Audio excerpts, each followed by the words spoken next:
up is Mr. Ed Noyes, and I believe he's speaking for a lot of people here. And Ed, I know that you have requested 10 to 15 minutes, but before we get started, what I'd like to do is, first of all, I'm going to do a rundown, very high level of where we've been, and hopefully, maybe I'm hoping that we'll get some clarification on some issues. Again, I want to thank the community for being here. It's obvious that people care about this particular issue, and I think there's some misunderstanding on certain things. So again, I want to give a high level, and then Ed, when you speak, you know, we would like to keep it to 5 minutes. I think a lot of what you have written, I think people have read everything, they understand what the issues are. At 5 minutes, or at 4.5, I'm going to signal you. At 5 minutes, I want to take a break and see if the council wants to hear more, because I really feel that they do know what the issues are, and they have all your documentation. So at any rate, if you indulge me at least for a few minutes, and I may enlist the help of Doug or Melanie for any clarification on finer points. And this is for the public at large, because I have been asked also some questions even the last few days. And so starting about a year ago in April is when we first found out there was an issue with the bridge at Walton. And to give you a little history, the Walton used to be our water source for the city of Fairfield. So it's been a long history of the way the course is run and the relationship there. And I'm not going to get into that, but just so people know, that used to be our water source. So it is my understanding that the Walton committee or board of directors found out prior to that, and then they did their due diligence and then came to the city. And so again, in April, we started discussing it here at City Hall and to council members. So public notices do go into the Fairfield Ledger, they go on the radio station, they go in the Fairfield Journal, which is an online journal. It goes to the city's website, it goes on our front window, and we had requested some months ago that they posted at the library bulletin board. I have not checked there, so I'm just on the assumption that it's up, but I can't say 100%. So that is our notice to the public of issues that are going on. And this gets on those websites and those areas no later than Friday at noon. So those should be up and there and available for you to see them. Now, we do not send out personal letters to anybody in the area. What we do, there are certain times when letters do go to community members in a certain area. And those have to do with rezoning of things, Board of Adjustment items, and any type of variance. So if someone comes to the council with one of those, they will notify people right around that area. But for general things, it is up to you, the public, to look at the websites, particularly cities' websites, easy to get to. You just scroll down the first page to the calendar, you can see right there what the agenda is. So, substantial research by our engineers, French Reniker, and our staff talking to DNR. French Reniker gave the city, which we asked for. We asked French Reniker to give us 3 options on what to do about this bridge.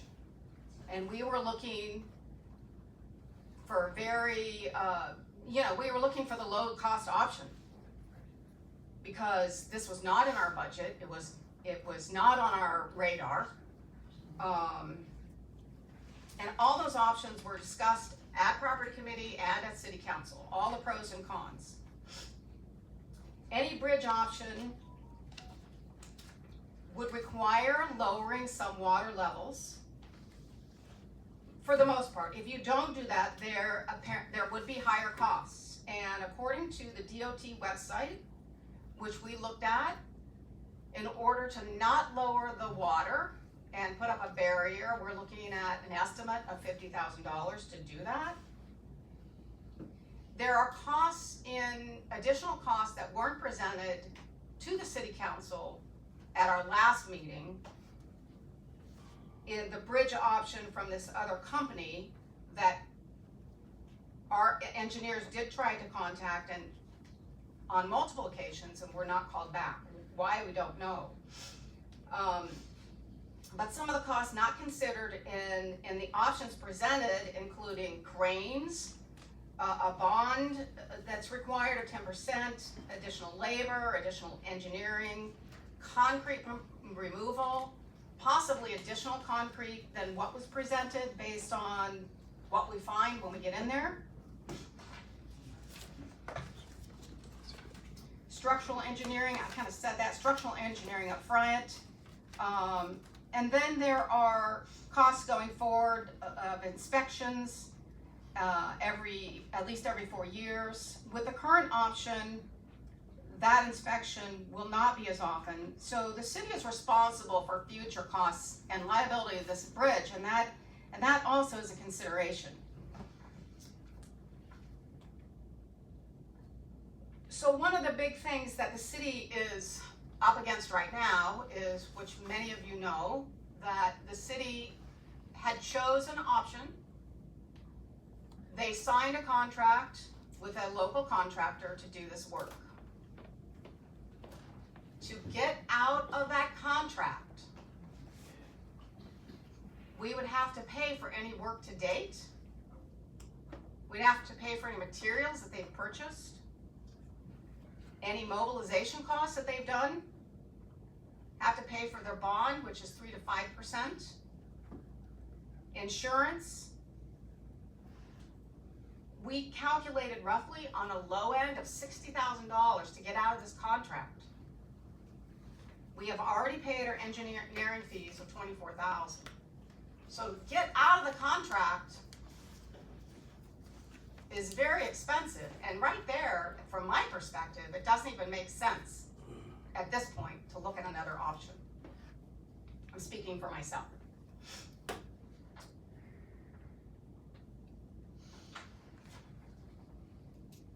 Regarding all the environmental things that Ed has brought up in his documentation, like a good attorney, he's tried to uncover many, many things. We do have a DNR letter that notes that they do not believe that there's any endangered species in this area regarding that lake and lowering the water level. So just so you know, the DNR has been supportive of what we're doing, and they do plan to restock the lake. They also said when the water level is lowered, we can then determine if we also need to do any further work on the lake to keep a healthy lake, because we don't want it to completely silt in and become just a mud hole. So from time to time, it's healthy for a lake to have it lowered and things be dredged if needed. So, and they have grants, which if we need them, we can access.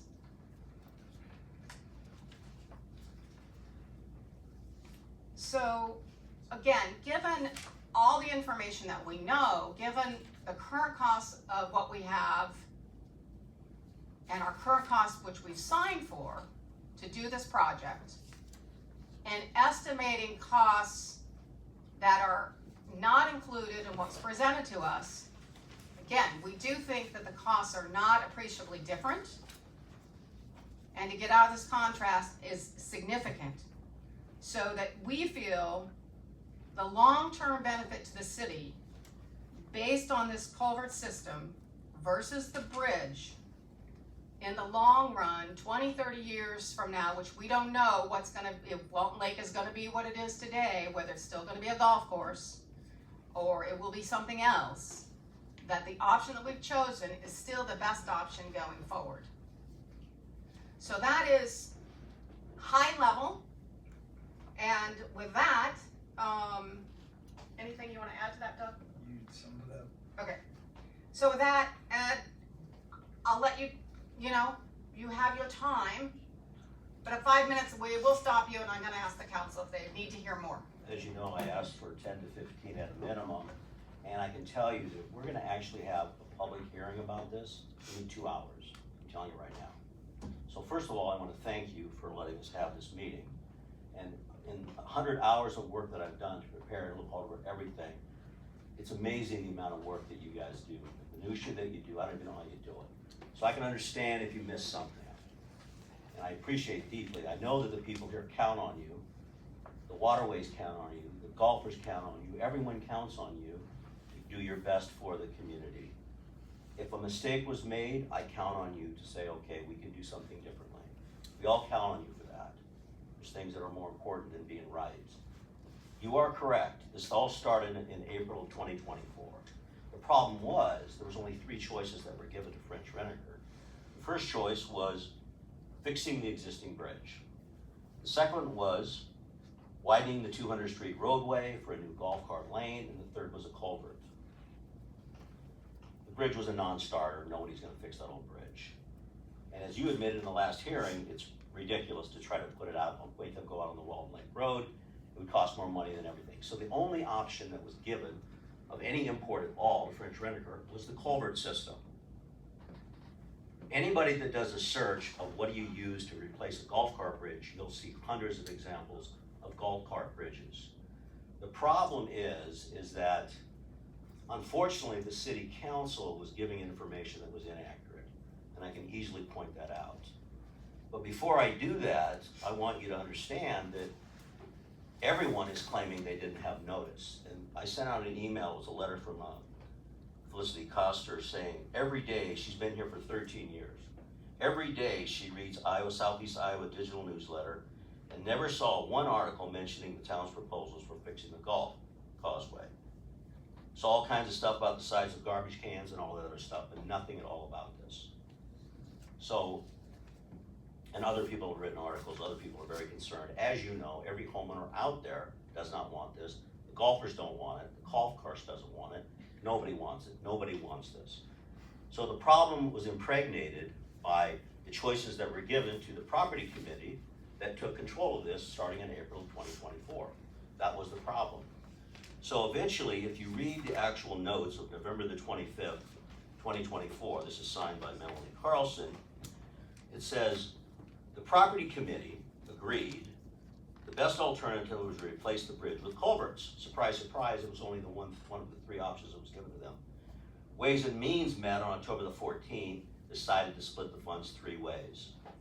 So that appears to be the meeting that you said was public notice to the golfers that came. There was 2 city council members at that meeting. You did move into here because there was 8 golfers. They couldn't fit in the room they were in. I talked to people that were at that meeting, they said all they talked about was the way they were gonna fund it. It was not a meeting to discuss alternatives other than the culvert. It just simply wasn't. So then it says, with this commitment of Ways and Means of funding, the city has begun to work with French Renaker on final designs. On November the 24th, an agreement for final design was brought to the city council. And then it says, staff looked into lower cost options brought to the city by the citizens. However, this option would not meet the weight limit needed to meet the requirements of the course's activities. That's a flat out inaccuracy. All of these golf cart bridges that have been proposed to you and anything that you look up are pre-engineered to handle the weight of golf carts. The one that Tom Terri presented that you have a full presentation on has a 9,000 pound weight load. The one that I presented from the Roadrunner, or whatever it was, is 16,000 pounds. They're all sufficient. The reason why this is important, because one of the major reasons that impregnated all of the conversations was this concept that if you use the culvert, you could access, emergency vehicles could access the golf course. And I watched the meetings, I watched where people were like, wow, nodding their heads, yeah, that's a pretty good idea, you know, this is as early as, this is even into March and April of this year. But the idea of using this golf cart bridge for emergency vehicles is a very bad idea. Number one, to get onto the golf course, you have to go down the hill, cross the greens, go onto the causeway, go up the hill, and now you're on the golf course. That would take about an additional 5 minutes. there's already in existence 4 or 5 access points off Walton Lake Road for emergency vehicles.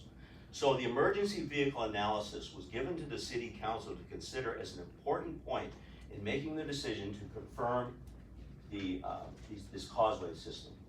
It was a red herring, it should have never been considered. Okay, Ed, so your stopping point I right need there. about 2 more hours. Yeah, so, council, I'm sorry. Would you like to hear another 5 minutes? No, I'm not asking you. Sorry, I'm not asking the public. I'm asking the council. And so I want y'all to be quiet or we'll have to ask you to leave because I have to keep order. Council, how do you feel? I think 5 minutes is fine. 5 more minutes is okay. Okay, go ahead. 5.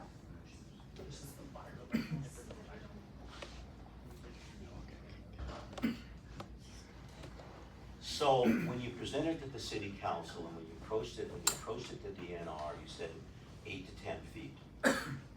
I did a deep dive. It says 13 is the length or depth of the current thing, but actually DNR confirmed to me when Doug Reinhardt had a friendly meeting with me last Friday that they say it's only 12 feet. When the height of the water at the actual bridge was noted, just taken a few weeks ago, it's 12 feet. What that means is you'd have to drain the entire lake.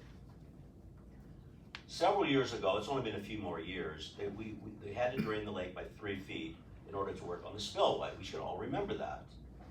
When the spillway when that was done, I know exactly how far it was because I live out there. All the water, did you see the letter by Larry Padgett? Did anyone see that letter? Very important. This is the superintendent of the golf club. He manages the whole thing. Love the golf course. He's writing is deeply concerned about the draining of the lake. Draining by 12 feet will kill all the fish on the lake, creating a terrible smell, plus ruining the fishing that the citizens enjoy. With no water in the lake, you will be unable to irrigate the golf course. The golf greens will be dead in 3 days, which are valued at $25,000 per green. To replace this is a $250,000 loss. This will impact the golf course, which will no longer exist in his opinion, because who wants to golf out on the dead lake? The last time the city lowered the lake 3 feet to work on the spillway, there was a significant fish kill, and Walton had to install a flowation system in order to irrigate the course. That's because the water had receded so much, where they get the water out was gone, so they had to bring it over. That cost $8,000 just for that. The problem now is there will be no water. They will not be able to water the golf course. You're gonna have tens of thousands of dead fish. The other thing that the city council didn't properly consider is the effect on the fishermen. This is a big one. So after the last city council meeting, which was only 2 weeks ago, right? I listened to the whole thing, I watched it all. I decided to meet with one of our very best city council members the next day. I explained to him that the fishermen would no longer be able to get underneath the bridge because the causeway would prevent that. He didn't know that. He said, how can we make a decision if we don't know what's... So, probably the most informed city council member, all the way through 2 weeks ago, did not even know that the fishermen were probably going in there. We're not gonna be able to go in there anymore. So again, the city council was not acting on relevant information. I'm sorry that you spent all this money at the French Rent-A-Car. These bridges are already pre-engineered. All you would have to do is create a new abutments, concrete abutments on the ends. By the way, there's a civil engineer that lives at Walton Lake that moved there just recently that I've talked to. He has brought his family there so he can go fishing in the lake. He's very upset. He said the state of Iowa and everyone else uses these abutments. They put a pile driver down with a rebar, they create the thing, they bring in these metal plates, and then they can pour it with concrete, and then you've got your foundation. It's very simple. The bridge that I propose is $78,000, delivered. It'll assemble in 1 day, comes in 4 pieces. One contractor can assemble it, crane come in, drop it down on those abutments, and you're done. It's got a 50-year life. The only thing you'll have to do is paint it after 25 years. These abutments will not move. They'll be rock solid, embedded into the ground with rebar and concrete. So the price issue was never properly disclosed to the city. So that every decision making was impregnated with all these wrong ideas, and here we are wondering what the hell's gonna happen to our lake. What's gonna happen to the golf course? What's gonna happen to the greens? What's gonna happen to all the fish? Whatever the DNR did, because they thought it was 8 feet, now it's 12 feet. There's no environmental impact statement, by the way. We've looked. It's supposed to be at the DNR. It's not there. There's nothing there. What is the environmental impact of emptying a lake 12 feet that has the largest largemouth bass in southeast Iowa? Now the good news is, and I thank you, Doug, for meeting with us. He said, the DNR said, well, you know, we've got money. We can put a boat dock there. We'll even pay for the boat dock. We'll make it real easy for the fishermen to come into the lake. And the other thing is with these bridges, this is cool. You can raise them up. So now the boaters don't have to lean down to get into that old bridge.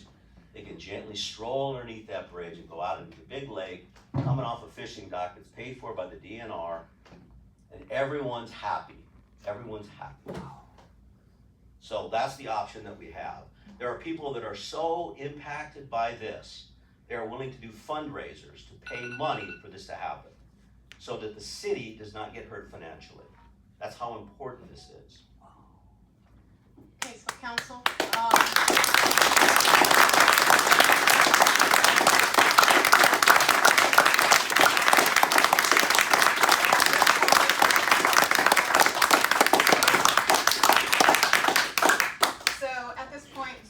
what do you want to do? Do you want to take any additional action? Do you want to do a different action? Do you want them to? I have something that's extremely timely. If you look at that same notation, this is important, in that October 25th, they talk about, it says, it is expected the lake will need to be lowering 8 to 10 feet. Lowering will likely occur immediately prior to freezing temperatures to prevent a void between the ice and the water level. So in that report, they're saying the best time to do this is when it's freezing, which is many months away. Now, for some reason, this got set for lowering of the lake on June 1. Completely unnecessary, okay? Let me say this, Drish does many contracts. They make a ton of money from the city, and I think we can work something out with them. That's what I think. Okay, appreciate your opinion. So council, what action do you want to take going forward?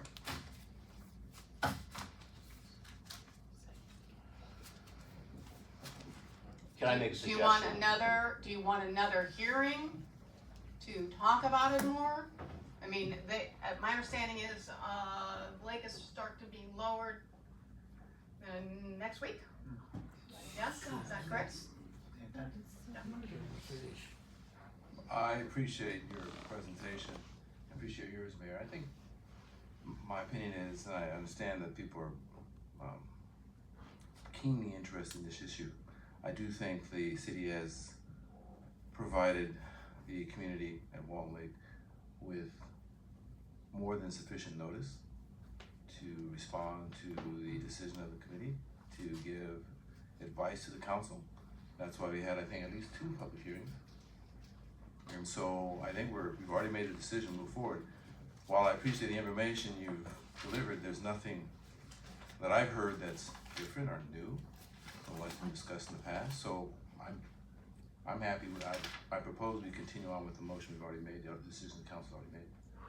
What I'm gonna propose is that you wait, there's no reason not to wait for 60 days and let these other options, which were not considered, or at least viably considered by the city council, to be presented to the city council that can lower the cost, save everything, save the lake, no lowering of the lake, save the golf course, and there's no reason not to wait, because you don't have to start this till it freezes. We've got plenty of time. My bridge will deliver in 12 weeks, by the way. So we can do this all before the end of the year. We have engineers ready, or a contracting company that's ready to go. That's your fault. Well, Not our fault. that may be, but that's the facts. And so, is there any other action, council? You know, he's given a proposal for you to listen to. 60 days. And, I would just be curious to know, because I think there are some misrepresentations in some of what you just presented. My understanding, and you know, other property committee members, and Melanie, correct me if I'm wrong, but the culvert was not the only option that we were given. There were other bridge options that we were given to consider.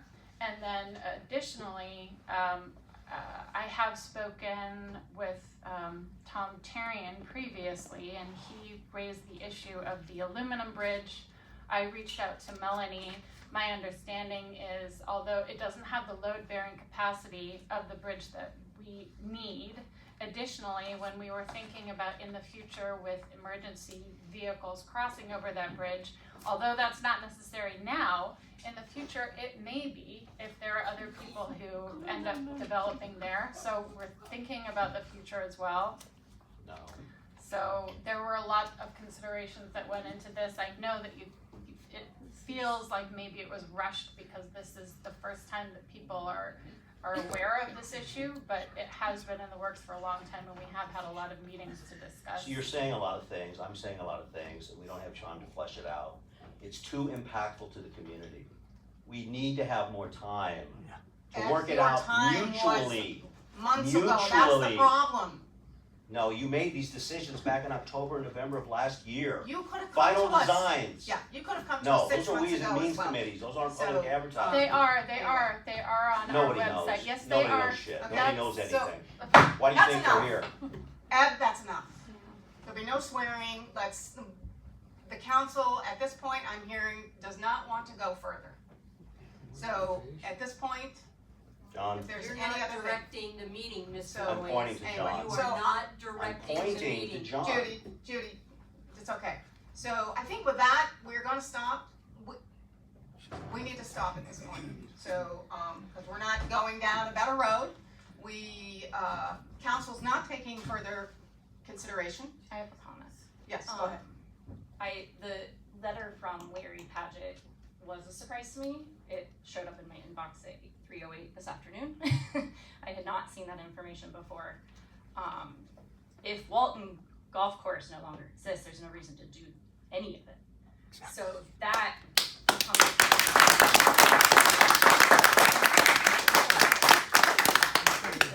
I guess the irrigation conversation I think needs to take place before we just say, no, we're not gonna change our plans. Because if the golf course isn't Melanie? there, there's Yeah. no point in us doing any of this. Melanie, Ed, you can sit down if you don't mind, please, because you've had your due, and Melanie wants to, I think, probably speak to that issue. Correct, Melanie? Yeah. Okay.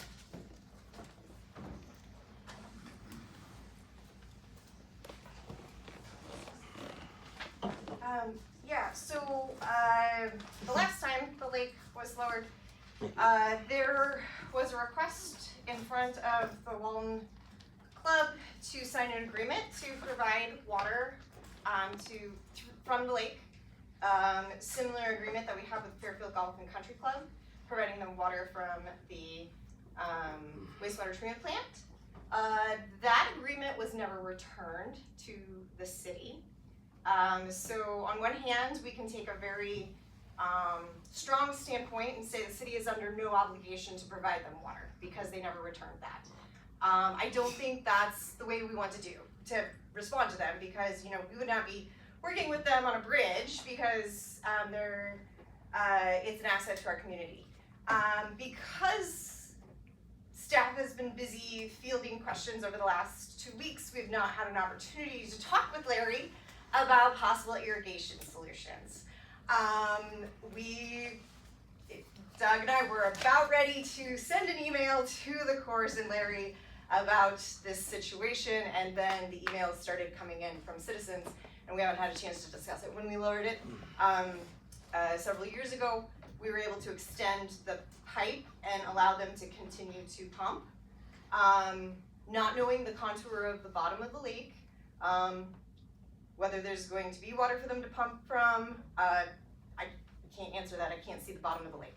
Obviously, because I made an error in my one report stating the level of the lake, which I will admit to. I can give anyone my engineering number, license number, if they want to submit that to Department of Inspections and Appeal based off of that 7-foot error. So, but we would, if council would like us to, we will work with them on those solutions. If it rains every day, they won't need it, but then also we'll have the reverse problem of, they're not gonna be able to work on the construction. So it's a catch-22, but it is definitely something that has to be discussed. What email are you talking about? He just sent it this afternoon. Yeah, I did not get it. No.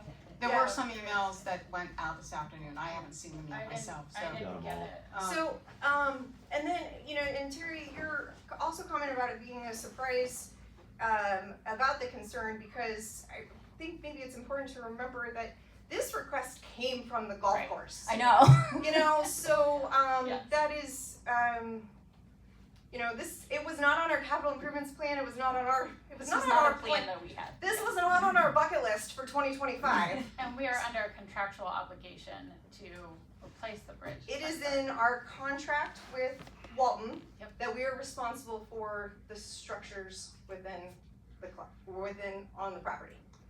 So, What is the request that came from Walton? to Fix the bridge, make it, to fix it. They did because not it have, was not structurally sound anymore, that's why it was closed. which was found by their insurance carrier. We didn't, honestly, through the capital improvements planning, I've tried to, catch all of the different things that we own and get a good, handle on the age of all of those things, and it, you know, I was, you know, glad that we were getting some of those things up to date, like HVAC equipment and things like that, and then this came out of the blue, didn't realize that we had an obligation to handle this one. So, Melanie, Yes, I wanted to answer your concern about the golf. About the, kayakers, cause Tom reminded me of an Oh. important part of that. I was just gonna ask you if the irrigation question is solvable in the time that we have. Absolutely. So it's not an issue that is impossible to address in the next few weeks. Absolutely. If Steve, there's water that in the is- lake, Excuse me, I'm asking Melanie. only if Be there's quiet, water in the lake. Please, Steve. Ed, She's making a wrong assumption. Steve, and I believe they have backup, potable water. They do for part of the golf course. Yeah. They have water for part of their golf course, and then they use the lake for the far side. I was gonna ask you, is it on the other side of the causeway? Yes, I mean, it's, And that's not gonna be affected at all, right? up there by the, clubhouse, that's city water, that they water all those drains. But, so they don't have a way to connect the two. It takes some doing. Can I clarify Okay, that? so we can, The water by the clubhouse is just used for that one green, that's city water they hooked up there. The rest of the golf course comes from the lake. Tees, greens, fairways, the whole property comes out of the lake, out of that pump station there by the bridge. Okay, so Larry wasn't up here, so to the community out there in the world, Mr. Paget's here, he said the city water right by the clubhouse, waters that green, everywhere else comes from the lake. But it is sounds like a solution that can be fixed. There is a city water main 30 feet from their pump house. Okay. Yeah. I mean, And a fire hydrant that we could put a meter line and run up there, plumb into their sprinkler system or something. If we look at it and work together, I think we can figure something out. Yeah, we have to. So you wanna, I'm sorry, Doug, is that all your why don't questions? you make that clear that we have a solution to the water problem? Yeah. It's not gonna destroy 10 greens, it's not gonna cost $250,000. It's gonna be okay. And this is a temporary situation. Do you wanna address the kayaking or no? yeah, Because it came up? well, and I was saying, you know, I personally, I love to kayak, and Katie Anderson, former councilwoman, avid kayaker, so, she actually hasn't messaged me about this, I'm surprised that she hasn't, because she loves kayak that much. So, it's something that I would love to see on Walton, but Tom pointed out, we actually, from a city liability standpoint, we don't want kayakers on the main lake because of the golf course. Not people who are not familiar with golf, or if Tom is golfing, kayakers don't know how far to be from the golf course. So Especially we, fun golf. or if Steve's golfing, yeah. I mean, I can't hit anywhere near far enough in order for it to be a problem. But we would, if we encouraged people to kayak on that main part. Right now, they slip under the. It's not an attractive noose. It's not attractive nuisance. We're not encouraging people to. Slices and hooks are not legal defenses. They're Yeah, not so, affirmative. We would need to be putting buoys or signs out there of telling people like, don't go closer to the shore than this. If we were encouraging people to kayak on the main lake. And so that was another reason when the property committee discussed it, that we said, yeah, it's too bad that we were cutting that off, but people probably shouldn't be going under it anyway. From a liability standpoint. And I just want to share that. I mean, I can appreciate, that probably doesn't sound like it from where I sit, but I appreciate the fact that this is frustrating for you. But from where we sit up here, it's completely frustrating to us that if this was so important to you, why didn't you come earlier? Just found out about it. Because the notices were shed. Just found out. You have to look at the city council, the city website every couple weeks to see it. It takes 5 minutes to see the agenda. It's posted in the front window here. It's posted on other websites. You know, that is your job as a citizen. We do not send personal letters to you. Nobody comes to knock on your door. No. You know. Oh, no, we can't talk, I'm sorry. You know, Ed, you know that. I need You to say know something. that it's your responsibility as a citizen to pay attention. And when you're not paying attention, you don't get what you want. I'm sorry. I can hear your frustration. I do. And I wish we were having this discussion 3 or 4 months ago. I really do. I have seen this council bend over backwards for citizens on bringing issues to the council. And it's, you know, we appreciate that. Sometimes we do get better answers and better solutions. Couldn't you move some of the fish up to Pleasant Lake? Anyway, so, Kind of killing them? that's another thing that's, That would be a good thing. we're not gonna discuss here tonight. But if you wanna bring that to one of your council members to discuss, please do so outside this meeting. At this point, council, one last question, any other action from you? Yes. If not, we're moving on to our agenda. Try. Thank you. And we're moving on to resolution, action items, and ordinances. Okay. The first action item is consideration to award wastewater treatment plant